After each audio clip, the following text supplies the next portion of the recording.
Thank you. Good evening, everybody, and a warm welcome to this call to discuss our results for the fourth quarter of 2019. Firstly, apologies. I know we are running late, and thank you for bearing with us. I hope you've had a chance to go through our results. The pack is uploaded on the website as well as the press release. And as usual, we will be making a few opening remarks and then opening the call for questions. This time, we also have an audio link on the website, especially for our retail shareholders, and we invite you to join the call and key in your questions, and we will try and take as many questions as we can.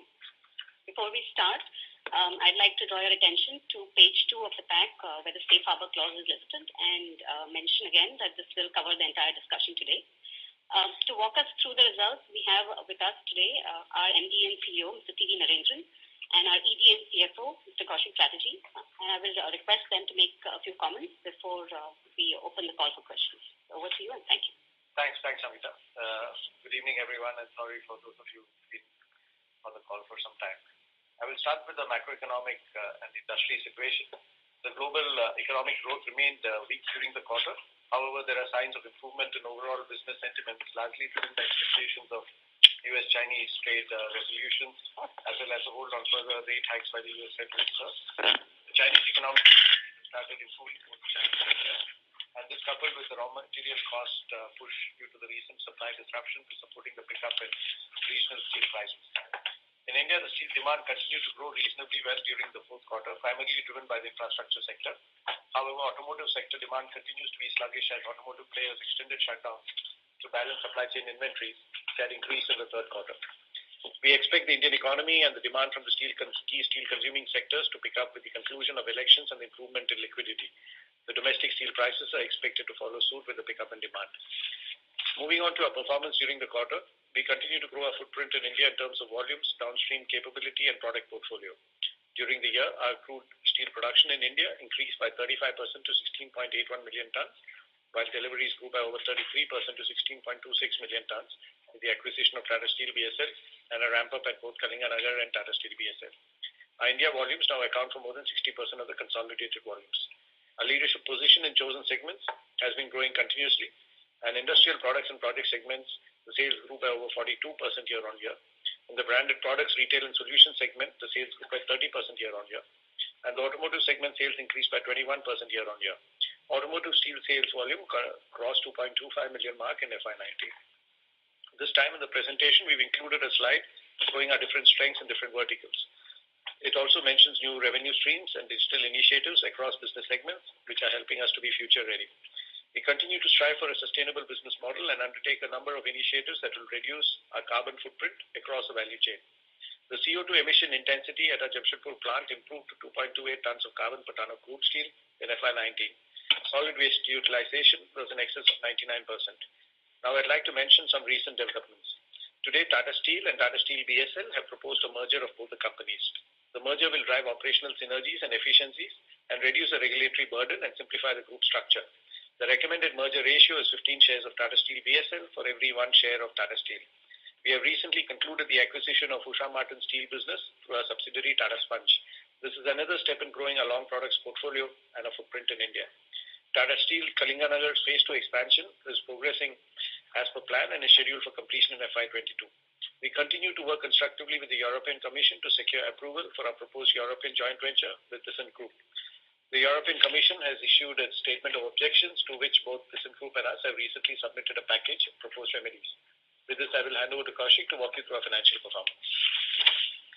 Thank you, Naren, and good evening to all of you. I would like to share some highlights of our financial performance, but before that, I would like to mention that our consolidated numbers have been adjusted for our Southeast Asian operating entities, as the same has now been classified as assets for sale. Southeast Asia operating profit after tax now appears under the profit after tax from discontinued operations in the SEBI release. So all numbers of this quarter, previous quarters, as well as the full year are adjusted for like-to-like comparison. This time also we have included pro forma key profit and loss items to give you a broad sense of how the numbers will look like after the deconsolidation of the European operations. I would like to reiterate that there may be some intercompany eliminations and other adjustments needed as and when we actually deconsolidated the business, so please view them purely as pro forma numbers. Let me now turn to key financial highlights. Tata Steel Group revenues witnessed a growth of 27% year-on-year in financial year 2019 and reached rupees 157,669 crores, primarily driven by higher deliveries in India and improved realizations across geographies. It grew by 26% year-on-year in quarter 4. Our consolidated adjusted EBITDA improved by 55% on year-on-year and stood at 30,734 crores in financial year 2019. It improved by 33% year-on-year in the fourth quarter of financial year 2019. Revenues from Indian operations, which includes both Tata Steel standalone and Tata Steel BSL collectively, increased by 47% year-on-year to 88,987 crores in this financial year, while it grew by 51% year-on-year in the fourth quarter.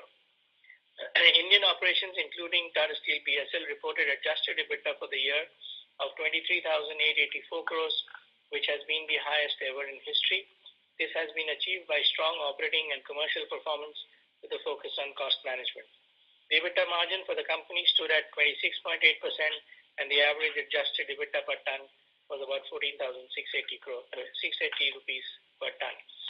Tata Steel Europe has also performed well this quarter as the Blast Furnace 5 at Port Talbot, the UK, after being shut down for a life extension program, has resumed operations in January 2019. The EBITDA for the quarter improved by 45% to 184 million pounds, which works out to an EBITDA per ton of about 72 pounds. This includes one-off gain on account of sale of land during the quarter and the emission sales. Consolidated profit after tax for the year stood at 9,098 crores, which translates into a diluted EPS of 87.74 rupees per share. The liquidity position of the group remains strong with 15,284 crores comprising of 5,937 crores in cash and cash equivalent and rupees 9,347 crores in undrawn bank lines. The capital expenditure for the quarter was around 2,721 crores, while for the year it was 9,091 crores, which includes initial capex for the Kalinganagar Phase 2 of about 1,100 crores. Financial year 2020 capex for the Tata Steel consolidated excluding Tata Steel Europe would be roughly about 8,000 crores. We are looking at commissioning our cold rolling facilities in the next year, 2021, and hence there will be pickup of capex compared to previous year. So this is not the peak level of capex for Phase 2 expansion. In terms of financing developments, I had mentioned in November 18 during the first half results call that deleveraging our balance sheet is the key focus of our financial strategy. Our gross debt as at September end was 1,18,680 crores, and I had announced that we will delever around $1 billion over the next 12 months. I'm happy to report that we have closed our gross debt as at March 31st, 2019 at 1,816 crores, which is a reduction of almost 18,000 crores in the last 6 months. This is a significant milestone, much more than what we had targeted initially and much earlier than the timeline that we had originally targeted. We will continue to focus on deleveraging as a primary strategic initiative to rebuild our balance sheet strength, even as we continue to grow on our broader long-term strategy, including the organic growth in Kalinganagar. We are also looking to align our debt with our asset profile. With the business being more India-centric, a larger part of the debt will be in India. Just to add a little more color on the deleveraging, in the fourth quarter alone, our gross debt reduced by 8,781 crores, out of which about 6,181 crores of reduction was on account of net repayments. In this process, we've actually reduced our offshore debt by a little more than 1 billion. While this will increase the interest cost, it is an important step towards de-risking the business. As mentioned earlier, we will continue to deleverage further in the next 12 months. We also continue to work towards lengthening our debt profile. I'm happy to mention that despite the ongoing liquidity crunch in the Indian markets, we raised about 4,300 crores through 15 years non-convertible debentures that has effectively allowed us to diversify the source of capital and lengthen the tenure of our capital structure. We have also completed the capital restructuring of Tata Steel BSL this quarter, and the short-term financing has been replaced with long-term loans. Tata Steel BSL has also repaid about 2,600 crores of debt from its internal generation. We have also reduced working capital levels during the last 6 months, which has increased our internal cash flows. Turning to some financial ratios, the pre-tax return on invested capital, the ROIC, for the company has increased by 280 basis points from 16% in financial year 18 to 18.7% in the financial year 2019. Similarly, gross debt to equity has reduced from 1.82 times in financial year 18 to 1.52 times in financial year 19, and the gross debt to EBITDA has declined from 4.31 times in financial year 18 to 3.39 times in the financial year 19. As you may have already seen in the media, recently the S&P has affirmed the long-term issuer credit ratings of BB- on Tata Steel while revising the outlook to positive from stable, reflecting the fundamental strength of the company and the impact of several management initiatives. Finally, as Naren mentioned a while back, the boards of Tata Steel and Tata Steel Bhushan have announced the merger of Tata Steel and Tata Steel BSL, and this is an important milestone in many ways. It will help us drive operational synergies, reduce SG&A costs, and streamline our corporate structure and focus on competitiveness for the future. With this, I will end my comments and open the floor for the Q&A session. Thank you very much. Ladies and gentlemen, we will now begin the question and answer session. Anyone who wishes to ask a question may press star and 1 on their touchtone phone. If you wish to remove yourself from the question queue, you may press star and 2. Participants are requested to use handsets while asking a question. Ladies and gentlemen, we will wait for a moment while the question queue assembles.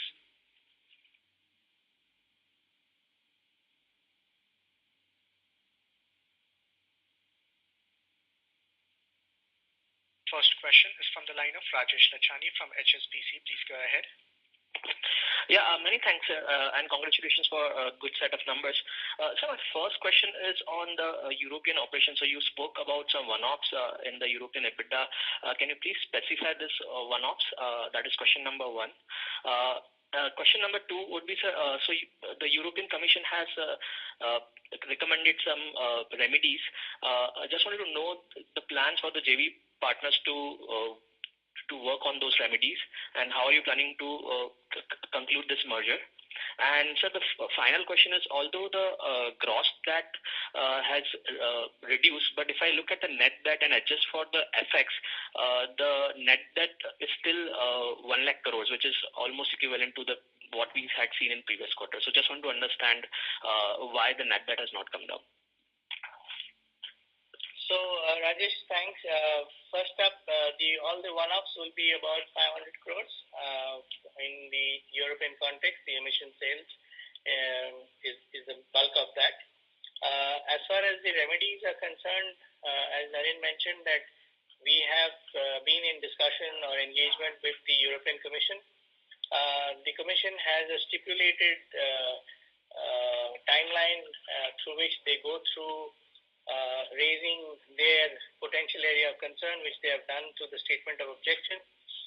We have been in discussion with them on the areas of concern. As you would have seen it even if you go into I think on the website of the EC, you can see those.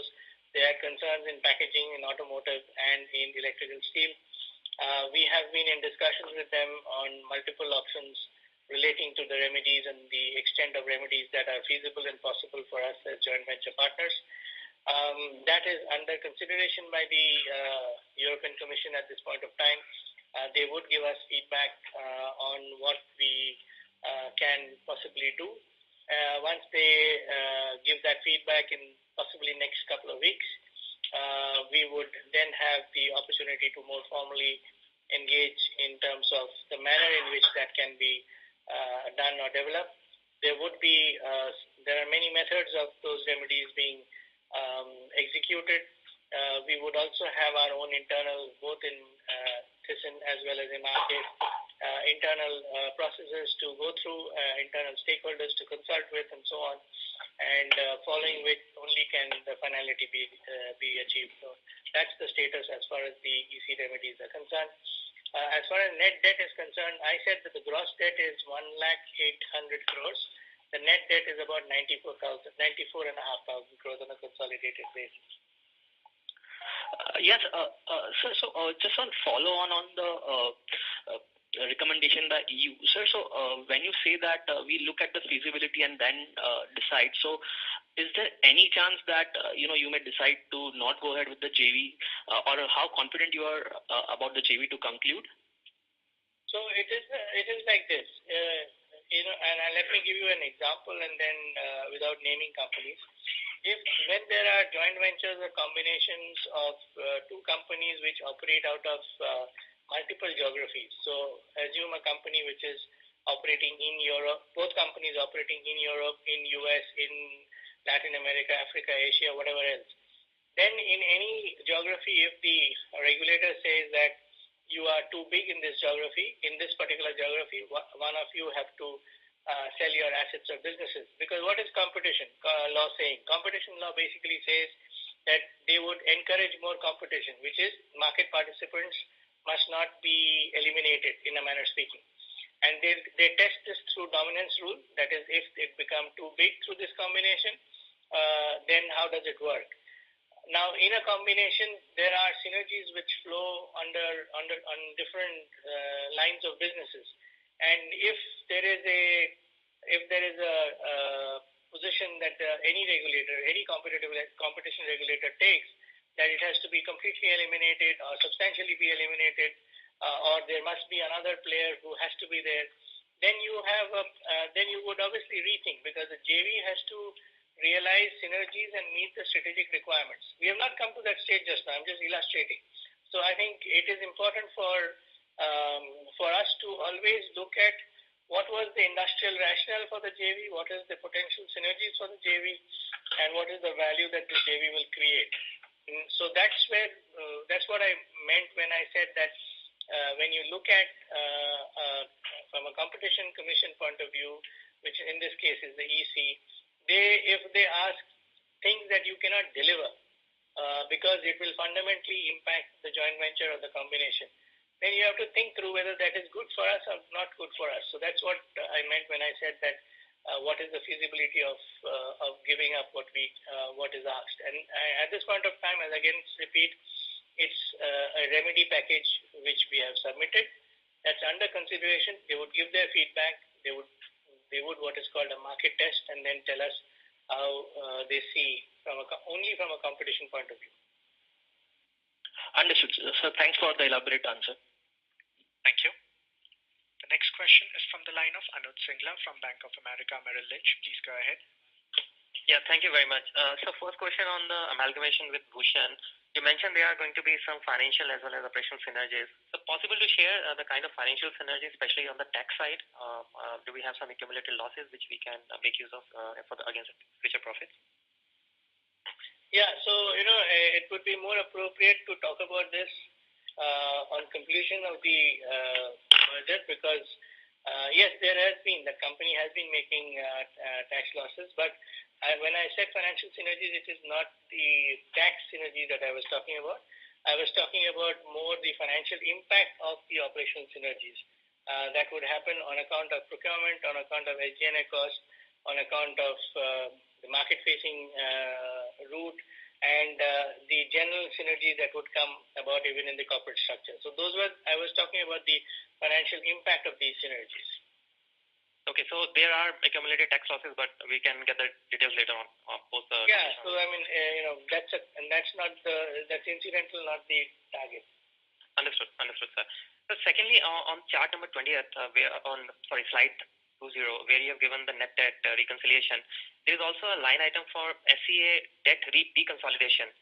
Does it also imply the proceeds from the sale of SEA operations, $480 million, they are also included in this chart, or they will be over and above this? No, the proceeds will come as a consideration. Now, this is the debt which existed in that asset, in that business, which when you classify as held for sale, it's when you do a held for sale accounting-wise, you actually quarantine that guy.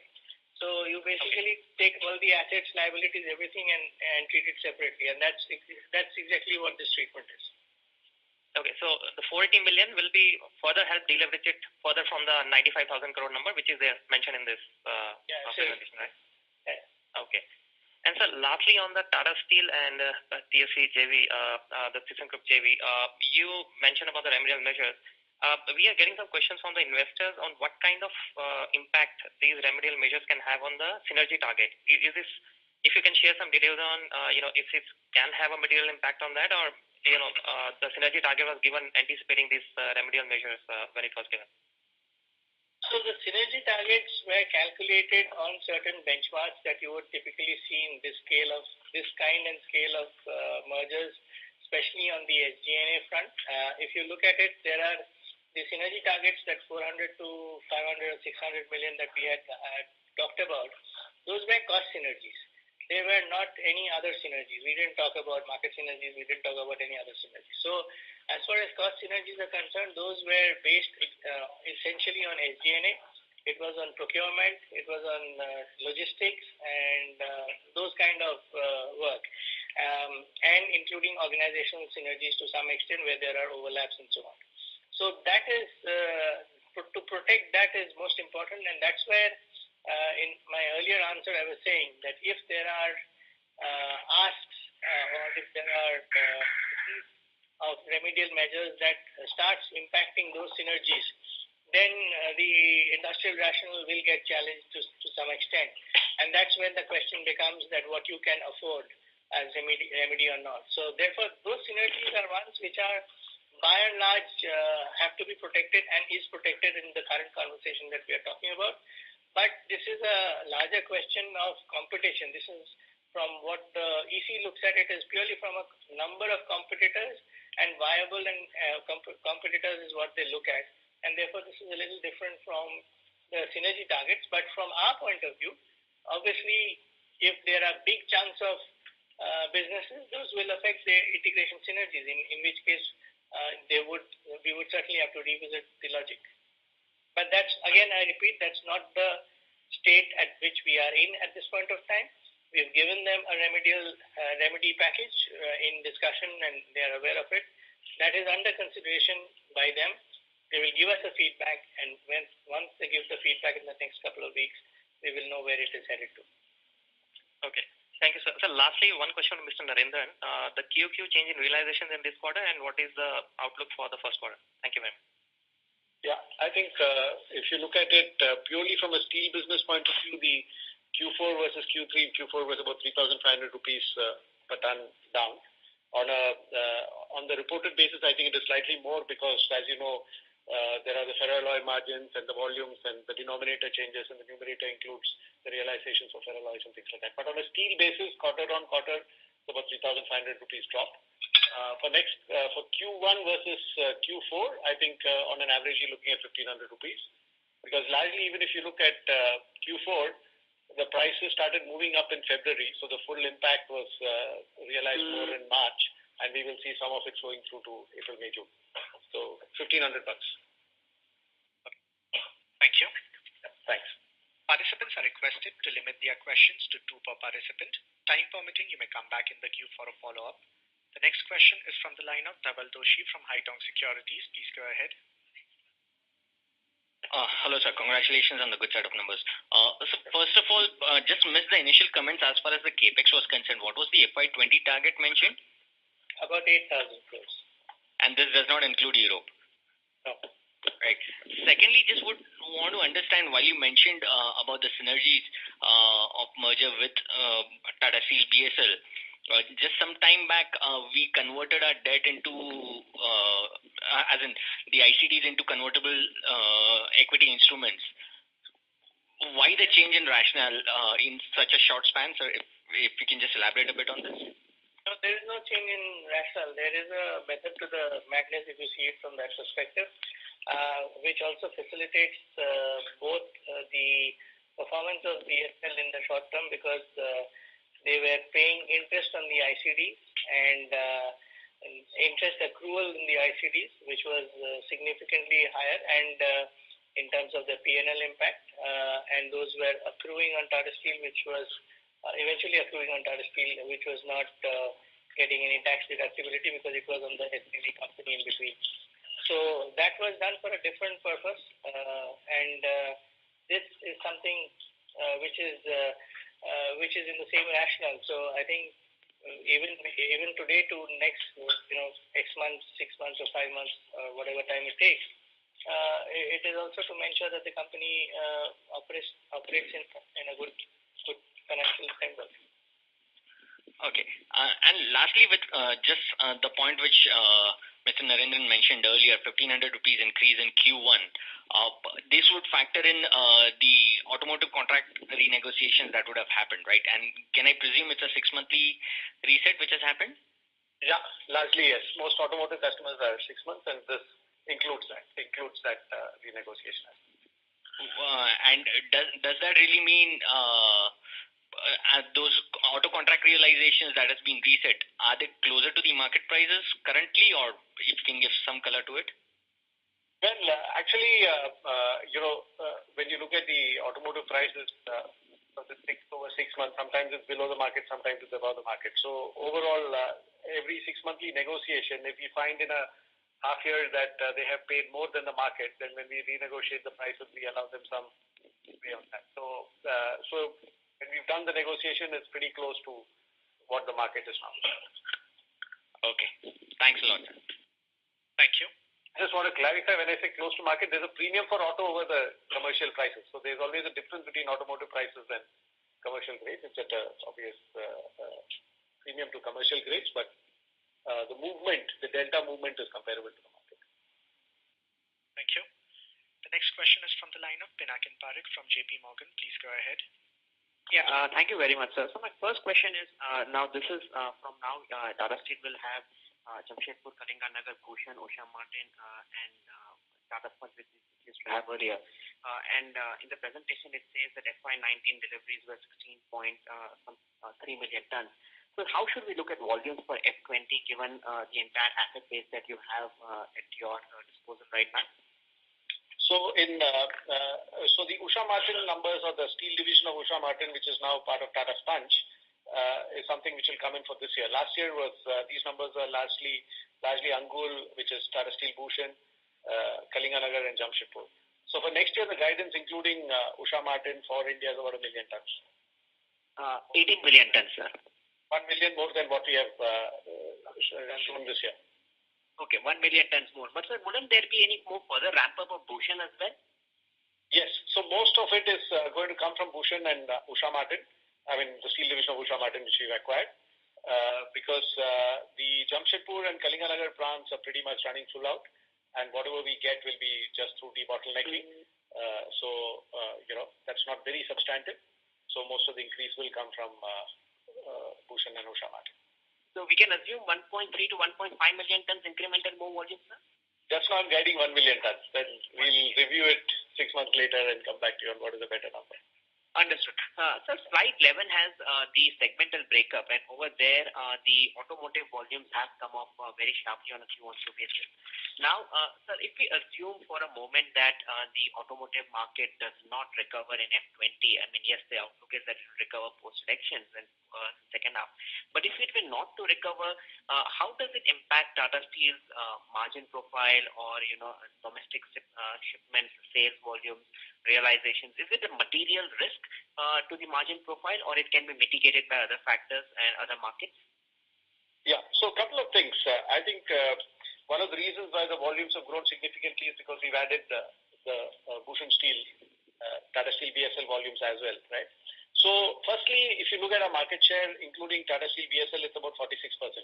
Okay, so even if the market doesn't grow, there is room for us to do better than that. Okay, for instance, Tata Steel BSL was not an approved supplier to Tata Motors for hot rolled coils.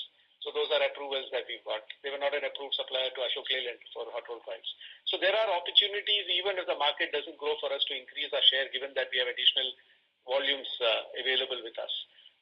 The second thing is, if you look at continuous annealing line, the joint venture with Nippon Steel, that is also ramping up in terms of continuous anneal material for the automotive sector. And there are opportunities for us to increase market share there as well, because The market share for us in cold roll is less than the market share for hot roll. So there is room for us to improve there. So even if the market is flat, which I don't expect it to be, Tata Steel can grow the volumes in this sector. We expect the market to grow. It is just now looking a bit weak, but if you see H1 of last year, the growth was very, very significant, particularly in commercial vehicles, which is the most steel-intensive part of automotive. When you look at the numbers reported by the the ACMA, etc., that normally is the number of vehicles sold, and which is more driven by what is sold in two-wheelers, which is not so steel-intensive. So, you need to factor in the steel intensity of consumption for different types of vehicles. So we expect that, the automotive growth will be there. And even if it is not there, I think Tata Steel can increase the volumes. And we are not just dependent on automotive for high margin. In addition, from Kalinganagar and Bhushan, we are making inroads into the oil and gas segment, which is, again, a lucrative market. We are also growing our distribution and branded business. So I think we have multiple options, and our downstream businesses are also very strong. So we have multiple options. Automotive is 20-25% of our volumes. Balance, also we have some high margin segments. Understood. Thank you very much. Thank you. The next question is from the line of Vineet Malu from Birla Sun Life Asset Management. Please go ahead. Hi, good evening. It's just my question related to your deleveraging side. I mean, I'm sorry to say, but the progress seems to be slightly disappointing. If I look at net debt, at the end of Q3, you disclosed a number of about 1,01,000 crores. And now currently you're sitting at about 95,000 odd crores. I'm just rounding the numbers for convenience. And the majority of the movement is accounted by about 5,000 crores in terms of FX gain and about 700 crores on deconsolidation of Southeast Asia operations. So there's very little that has gone down from operational cash flow generation, despite the fact that we've had 4,000 crores of cash profit and, as you mentioned, some working capital release. I mean, even if I reduce the 2,200 crores capex, we would have expected some bit of more movement on net debt side from operational cash flows. So what is it that we are missing out here? So if you look at it from to be honest, I have had this debate with many of your peers on gross debt versus net debt, and I think if you look at it from cash holding point of view, we are therefore moving into a very minimal level of cash, because this quarter in Tata Steel at the end of March, we've been at about 1,200 crores, which I think is bare minimum. I will run it on that basis. The way we look at it is more on the gross debt movement, and that's why I said that from a gross debt of 118, we've come down to 100,000, including a net repayment of about 7,000 almost crores in our overseas debt. And we have also reduced our internal debt in India. So there's a gross reduction of 18,000 crores. So the cash that was sitting in March beginning, we have used mostly for Bhushan acquisition. And thereafter, even Bhushan Steel has reduced about 2,500 crores in the first year of operations from its operating cash flows. So if I look at the sources of cash, it has been from operating cash flows. It has been very small numbers have been from the sale of investments or assets, which will actually come in this quarter when the Southeast Asian will happen. And we have had capital expenditure numbers which has to be funded from operating cash flows. So I do not know if you are talking about the sources of cash, capital for deleveraging, or the... No, I'm just saying, we've tried looking at it from gross debt point of view, but, that number is just very difficult to reconcile. For example, at the end of Q3, you had disclosed a gross debt number of 1,08,000 crores or something. And the same number in December 18, you're showing at 1,18,000 crores. So, I mean, we're really at loss to understand gross debt movements. And hence, we consider that net debt numbers are much better because they take into account the cash movement as well. So let me, if you look at slide 20, in that slide 20, the 118 is actually a September number, not a December number. So that's a typo which has come in. So you can take that 118,680 as the September number. After that, if you look at 10,000 crores reduction on account of the overseas, then there is a deconsolidation that is 682, and then there is a loan movement in in India, which we have been repaid. And the FX impact of 5,000, you have to see it from the FX negative impact in the first half, which was 4,600 crores. So the net for the full year is actually around 400 crores. So it's not the FX impact which has changed it. And if you look at from 92,000 of gross debt of opening to 100,000 at the closing, we have spent about 45,000 crores on account of acquisition in Bhushan, plus the about capex of about 8,000-9,000 crores. So we have added about 45,000 crores of assets, and we have taken additional debt of 8,000 crores.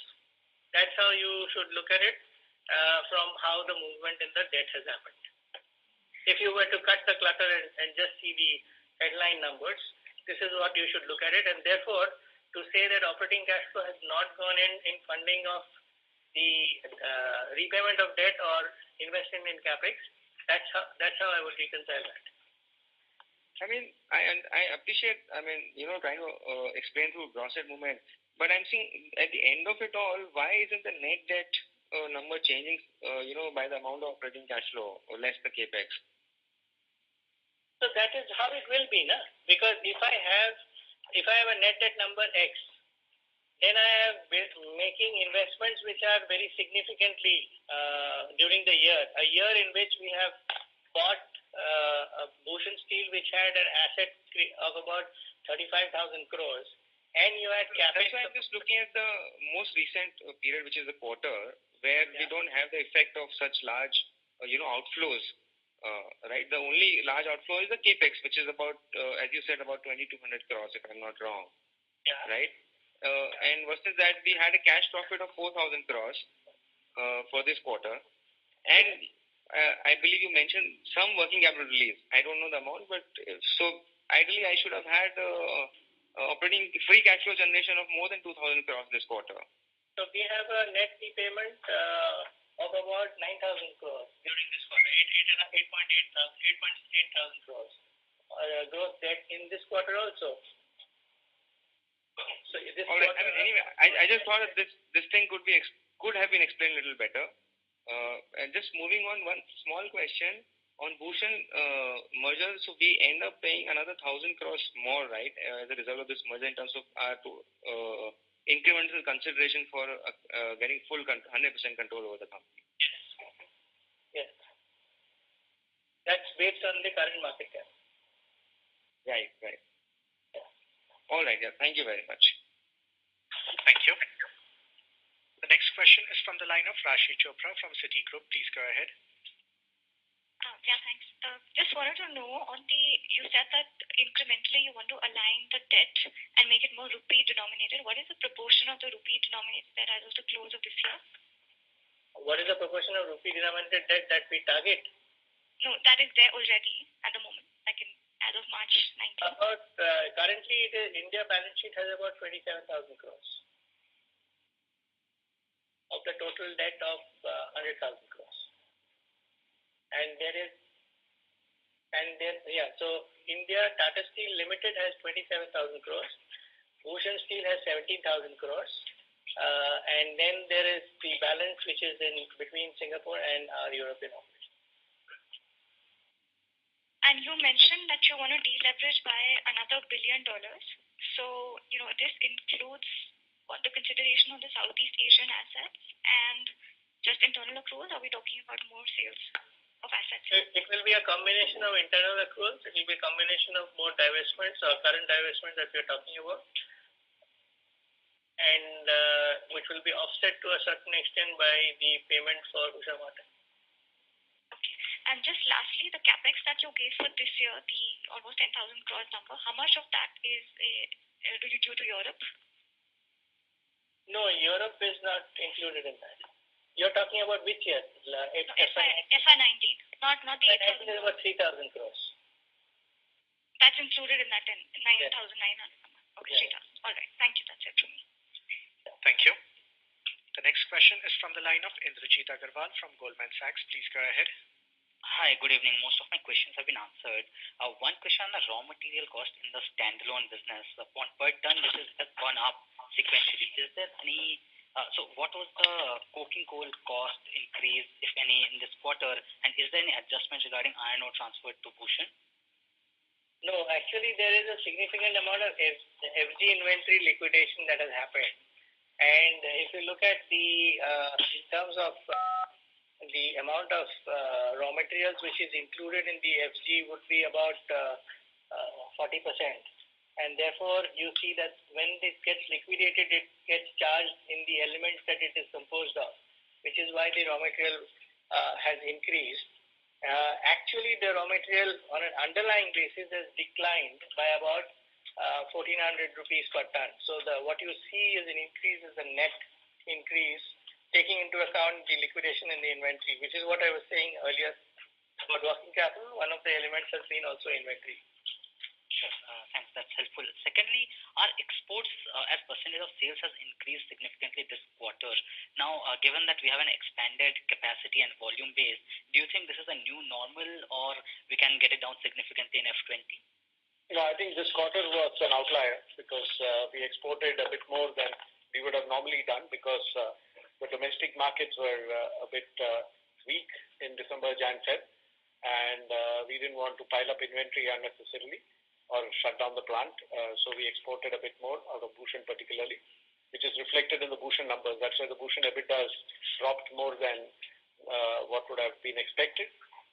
But we go back to what is a normal export level, which is about 1.5 million tons, for including Bhushan and TATA Steel put together. Sure. Thanks. That answers my question. Thank you. The next question is from the line of Kamlesh Jain from Axis Capital. Please go ahead. Yeah, thanks for the opportunity, sir. So in the case of Bhushan, what we have seen, like say, it's around a drop of 4,000 rupees in the EBITDA per ton. So, like say, when we acquired, then we were doing 10,000 to 10,500 rupees EBITDA per ton in the first 2 quarters. But now it has dipped to 7,000. So what's the thought there? Because even in the November analyst day, there was no clue about that. The fall has been so severe in the earnings of Bhushan. Yeah. So I think the answer to this lies in my answer to the previous question. It is less to do with the price dropping so much and more to do with the mix. We exported a lot more in that quarter than we had planned to, and that's why the weighted average drop in realization looks quite significant. And most of the exports was done in January and February when the inventory was piling up a bit, and that also that also is the reason why the working capital release we could get because we exported a bit more.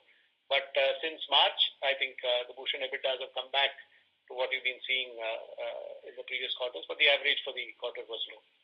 So I think, the domestic realizations in TATA Steel BSL dropped similar to what dropped in TATA Steel. And we continue to work on enriching the product mix out of TATA Steel BSL. So we stand by what we have said. Basically, we will always be targeting a 10,000 rupees per ton EBITDA in TATA Steel BSL. But have we reached that 10,000 run rate in this April month? I won't tell you about April, but March was pretty close to that.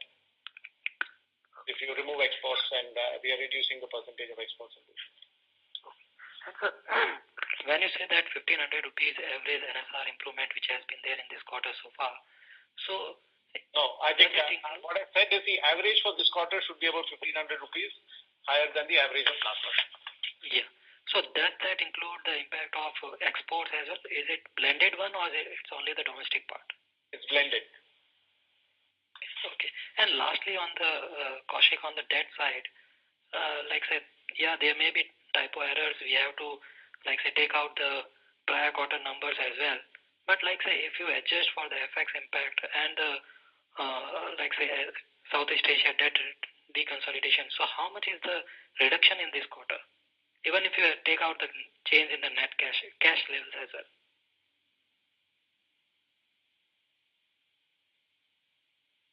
So the total, the net repayment out of the system is about 6,000 crores. Okay, so that takes into consideration the cash change as well. Yes. Thanks a lot. Thanks. Thank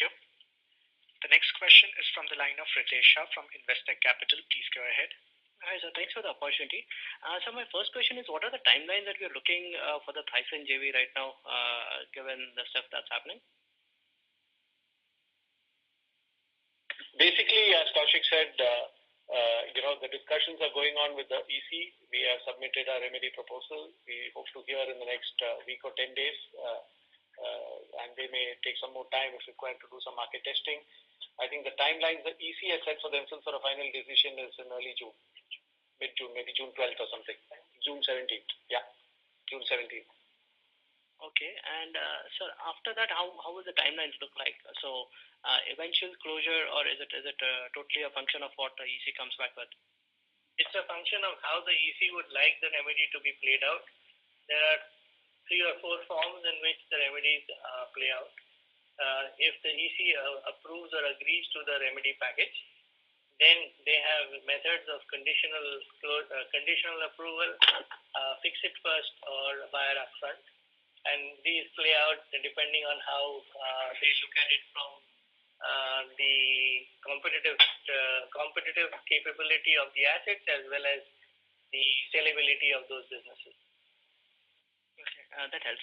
So secondly, can you quantify the working capital release for the quarter and last 6 months, if it's possible? Last 6 months is roughly about 2,000 crores. I don't have the quarterly numbers immediately. Okay, I'll take that later. Sir, more recently there have been concerns about the leases which got extended in 2015. I think most of our leases fall under that. There is some Supreme Court plea also. So do we have anything to state over here? So basically, as per the MMDR law, the non-captive leases like a chrome ore leases are till 2020, and the captive leases like iron ore leases are till 2030. So that's as per the law. Somebody has filed something in the court. We will, the government in some sense is replying to what has been filed, and we will see how things work out, because it's not just something which impacts TATA Steel, it impacts the whole mining industry. Okay, sir, but what will be the impact when Sukinda goes off come 2020 March at EBITDA and revenue level? Yeah, so 2020 when Sukinda comes up for auctions, we will also participate in the bid, and we will see how it goes. And obviously, Sukinda is chrome ore. We have chrome ore going off for 2020, but we have manganese ore with us till 2030. So there are different options that we are exploring, and we are working on. First option is to win the mines back in the auction. Second option is to see what else we can do in ferroalloys beyond chrome ore if it comes to that. Okay. And sir, how do you see iron ore security for Bhushan Steel? Are we already moving over from Tata to Bhushan, and how do we see it post auctions? Yeah, so eventually the plan is for whatever assets we acquire, we should feed from the Tata Steel captive mines, because these are captive mines and can only be used for value addition. So it's in our interest to try and use these iron ore, and it's in the government's interest also that we are able to use this iron ore and add value. So, but having said that, there are 2-3 things. One is originally we had planned to expand to keep pace with the Kalinganagar expansion, but both Bhushan has come up recently, and so now we are working to expand our iron ore mines faster. We have the environment clearances for that, but we need to get the operations in place. Plus, more importantly, there are lots of logistics constraints. I think more than mining, the challenge is moving the iron ore, and that's something which we are grappling with and working with the railways to find solutions which can work. But yes, the objective is to keep increasing the supplies to Bhushan. So currently, what is our external procurement for Bhushan? About 70 to 80% is procured externally. 70 to 80%. Thank you. I'll join back. Thank you. Thanks a lot. Thank you. The next question is from the line of Amit Dixit from Edelweiss. Please go ahead. Congrats for the good performance, and thanks for taking my question. The first question is on what is the cost of iron ore and coking coal that went into the P&L of Tata Steel Europe in this quarter? I think iron ore was about in this quarter was $89 per ton iron ore purchase cost into Europe. I think the consumption cost was about 72, and coking coal, the purchase cost was about 183, and the consumption was about 146. Okay. I'm clarifying. The purchase cost at 89 is dollars per ton, and the consumption cost is 72 euros per ton. Okay. And purchase cost also, unfortunately, we're making it very complicated. The purchase cost for coking coal is $183 per ton, and the consumption cost is 146 euros per ton. Okay. And what about Tata Steel? The standalone operation, what was the coking coal cost? Yeah, so coking coal, 70% of the coal we use is what we buy. It's something similar to what I just described. So we buy together. We buy as one company for both Europe and India. And for India, it comes largely from Australia, whereas for Europe, it goes from multiple places. Yeah. Okay. One question. But just to clarify, for India, the cost, the consumption cost was about $169 per ton for last quarter. That helps. So slide number 24, where you have given Tata Steel Europe performance and key updates. In EBITDA, there are two notes, 2 and 3. So first of all, the 3 is missing. And in 2, you have written that EBITDA restated to exclude share of JV and associates. Just wanted to understand, what is it all about? 1 second. Slide 24. Yeah. In EBITDA, there are 2 footnotes, 2 and 3.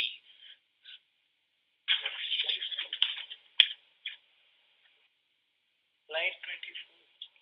Just 1 second. Yes.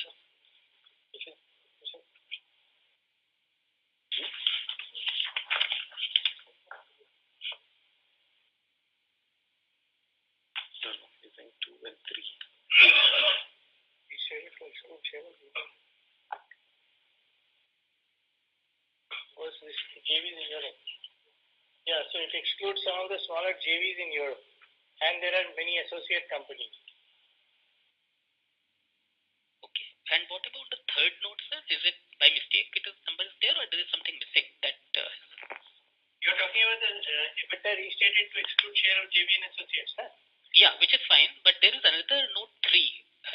EBITDA, there are 2. Oh, yeah. So this is that doesn't exist. Sorry. Okay. No problem, sir. Thank you, and congrats and all the best.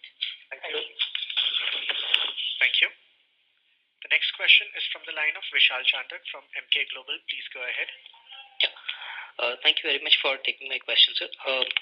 Can you please highlight some timelines for the Kalinganagar, because that's, I believe, is the next phase of growth, and also whether we are on target or is there any slipovers in terms of both timelines as well as on the capex front?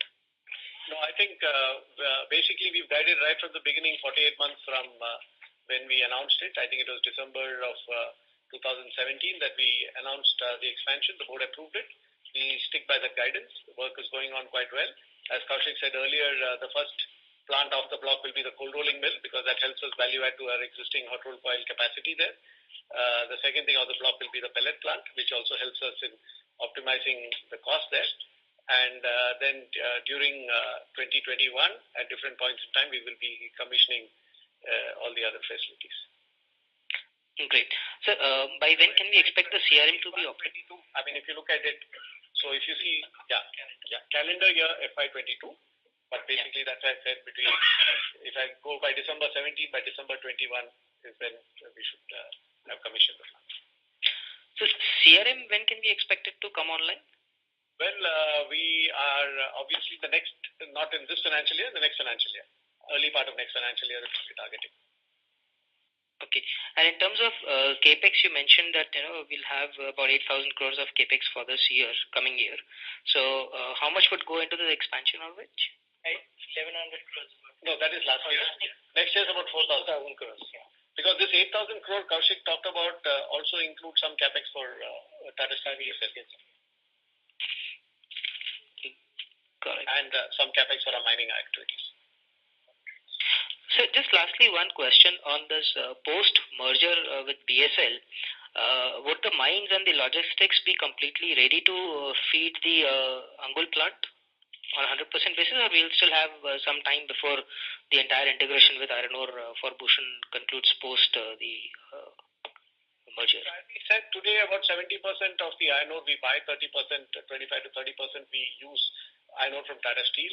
The our iron ore mines are continuing to be debottlenecked. We are already producing more than 25 million tons, and we will cross 30 over the next few years. Concall expansion is going on. But the challenge of logistics is a little bit more to do with railways. So we have options to move some things by road, which we are doing, but that's a more expensive option of moving material. In the long term, we will have slurry pipelines, but that will take a few years to build. So just now we are trying to work with railways. Railways has also last year come out with a Own Your Wagon scheme for raw materials.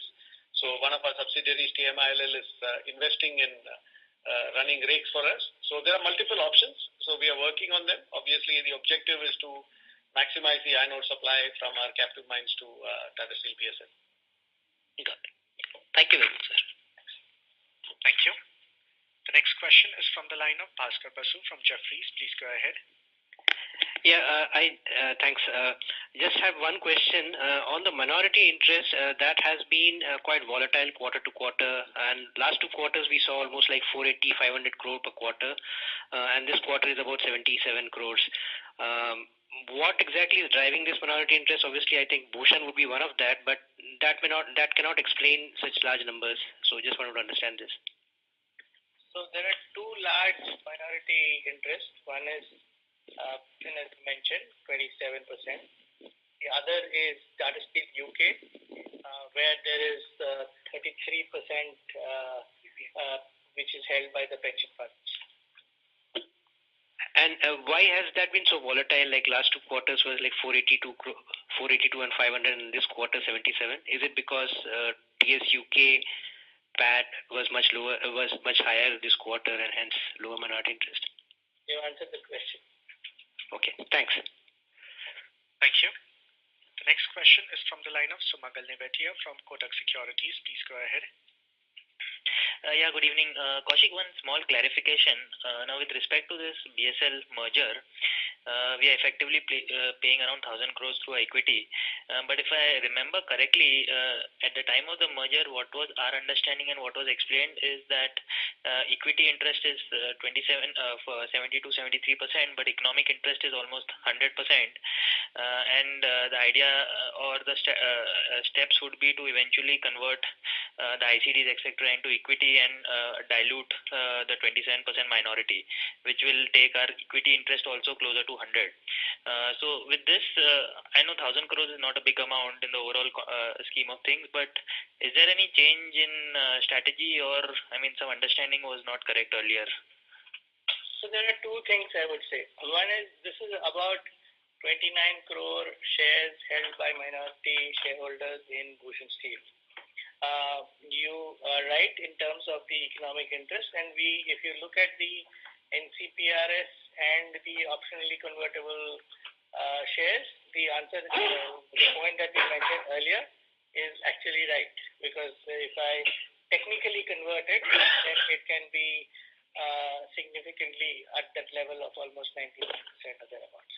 Also depends actually on whether we can do it at 2 rupees at the price at which we had entered, or is it at market price. Now there are 2-3 aspects to this. One is the regulatory part, because the IBC related exemptions came after our resolution plan was approved, and if we have to go through that route, which we have looked at, it would be significantly time consuming, and therefore every day or month, etc., that we kind of delay it, there's a time value for money. So second is there would be regulatory uncertainty of a significantly higher nature. Third is, if you know that under the LODR you cannot convert and then merge, because the LODR actually, the SEBI LODR restricts you to do anything if you cross 75%, and therefore you would effectively be stalled at about that 75% level. That would be the barrier.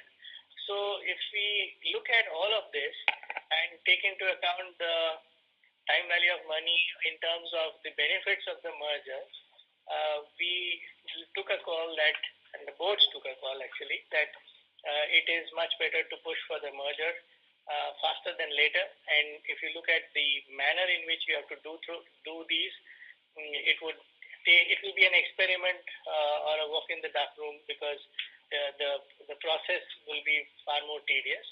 And as I mentioned, that the current SEBI regulations do not allow in the normal course for any company to take corporate action if you are over 75%.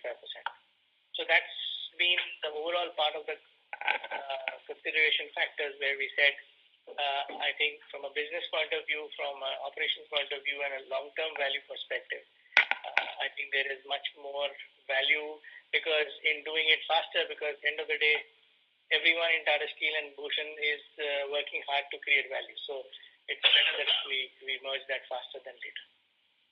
Understood. Makes sense. Now with this minority of 27%, what is with the bankers or something where, because I guess we'll require approval of minority shareholders, majority or minority. So what is the proportion of that?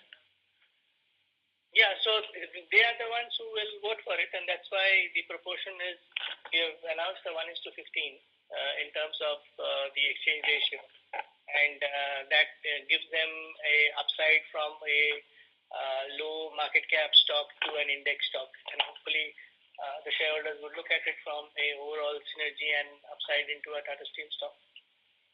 Okay. Now, with respect to this fund infusion for Usha Martin through rights issue, what is the timeline for that? So we've just completed the acquisition through debt funding, and we will now look at the takeout funding through rights issue. We are finalizing the framework in terms of the rights issue requirements, etc. I think that will be the next step, and you'll hear soon from us as to the timing and the nature. All right, thanks and all the best. Thank you. We will take the last question from the line of Abhishek Jaiswal from Moody's Analytics. Please go ahead. Yeah, thank you for taking my question. Most of them have been answered. I'd just like to confirm a few. So regarding your EU merger, is it like the merger is pending from the regulatory authority from EU only, or is it from US or India as well?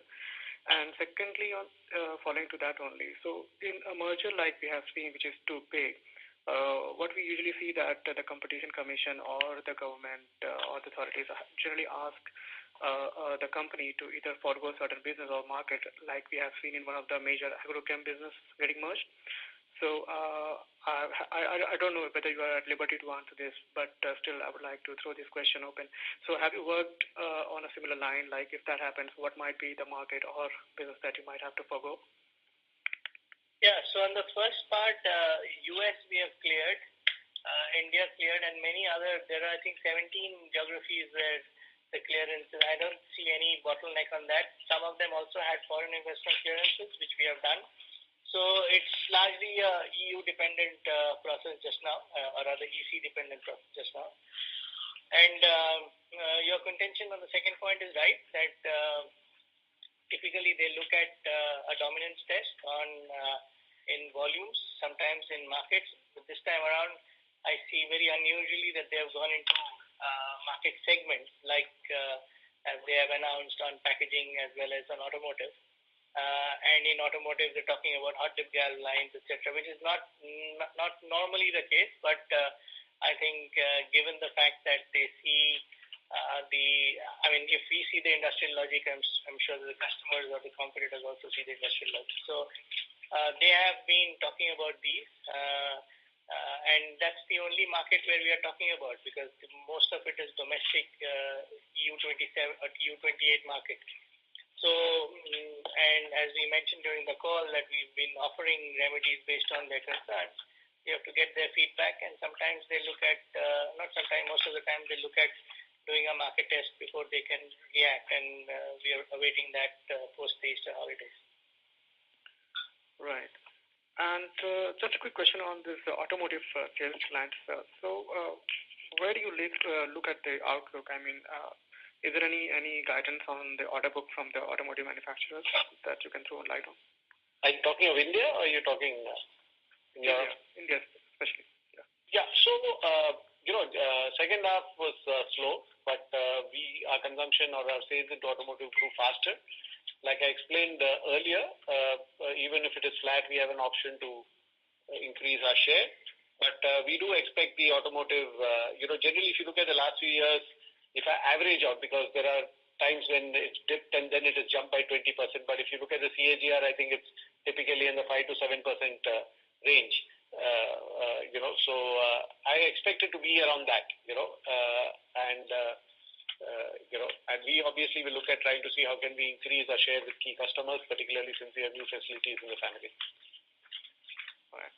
And just last question. Abhishek, I'm sorry to interrupt. Maybe request you to come back in queue for follow-up questions. Thank you. We'll take the next question from the line of Sanjay Jain from Motilal Oswal Securities Limited. Please go ahead. Hi, thanks for taking my question.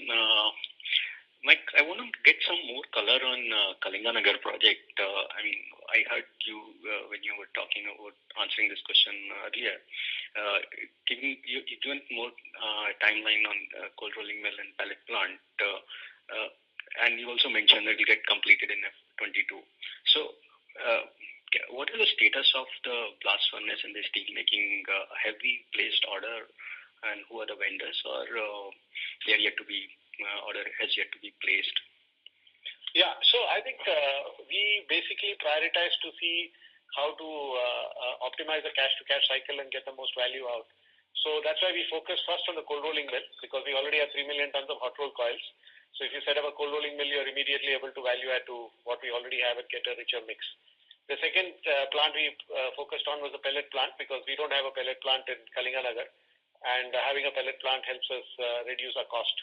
So that's why we focused on these two. The others, like I said, will come at different points in time in the calendar year 21, and most of it in the financial year 22. And different orders for different facilities have been placed, and construction is going on full swing. So that's why I said we stand by the guidance that we gave in December 2017 that we will complete the project in 48 months. Right. One follow-up on the question earlier asked, that you given a guidance that will be in a 1 million ton extra volume. Does it mean in FY20 that will come from Usha and Bhushan? Can you break it down between the two? I won't break it down between the two, but we are, obviously we are looking at least 1 million tons, and that's what we are chasing. Usha Martin is, the steel division of Usha Martin has not had a steady production for the last year or two, but they have the potential to produce about 600,000 tons at least to start with. So that's one part of it. And Bhushan is obviously on, we are currently at 4.1, 4.2 levels. And the exit rate for next year will be over 5, but there's a month-to-month ramp-up that is planned. So I can't give you an exact guidance. We have some targets within, but we'll just now. That's why I said the guidance is about 1 million tons more than this year.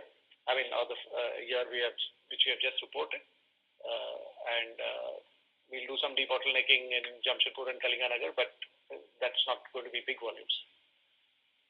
Right. Just thanks for this. Just one clarification. If I just correct me if I'm wrong, the transaction for Southeast Asia, cash flow related to transaction with Southeast Asia and Usha Martin, they are not completed as on 31st March. They should be in FY22, 27. Correct. Yeah. Thanks so much. Thank you. Thank you. The next question is from the line of Pallav Agarwal from Antique Stock Broking. Please go ahead. Yeah, good evening. So I had a question. What is the exact standalone sales volumes? Because the press release says this is the sales volumes are on a pro forma basis without intercompany eliminations. So can we just subtract the Bhushan Steel volumes from the consolidated volumes to get Tata Steel volumes, or are there some intercompany sales as well? So you're talking about this quarter, right? Yes, this quarter, yes. Yeah, so this is 3.5 for 58 from Tata Steel and 1.02 from Bhushan. Okay, so about 4.6 would be the right number to look at. Yeah. So which means that there have been some sales from Bhushan to Tata Steel about probably 0.12 million tons. Yeah, because basically Bhushan had more slabs in the initial part when the hot strip mill was not ramping up as much. So we had sent quite a bit of slabs to Kalinganagar from Bhushan Steel. But as the Bhushan Steel hot strip mill is now ramped up, I don't think we are sending much. But off and on we optimize between all the three plants and send material from one to another depending on the situation. Sure.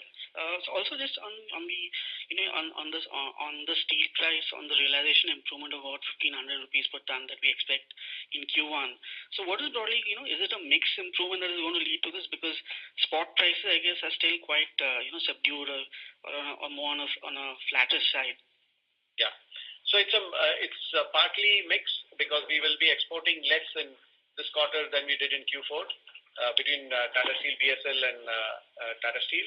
Partly it is to do with automotive contracts that we talked about, and it's partly to do with the regular market prices. We are still end April, so that's why I don't want to forecast too much on the regular commercial grade HR prices because they move up and down depending on what happens in the international markets. The fact that the rupee is getting a bit weak certainly helps. So that's why just now we are guiding $1,500, and we'll see how it goes. Sure, sir. So lastly, if I just may, on the coking coal cost, with coking coal prices staying firm, do you see that, this current quarter, cost of $169 per ton in India that can go up in 1Q?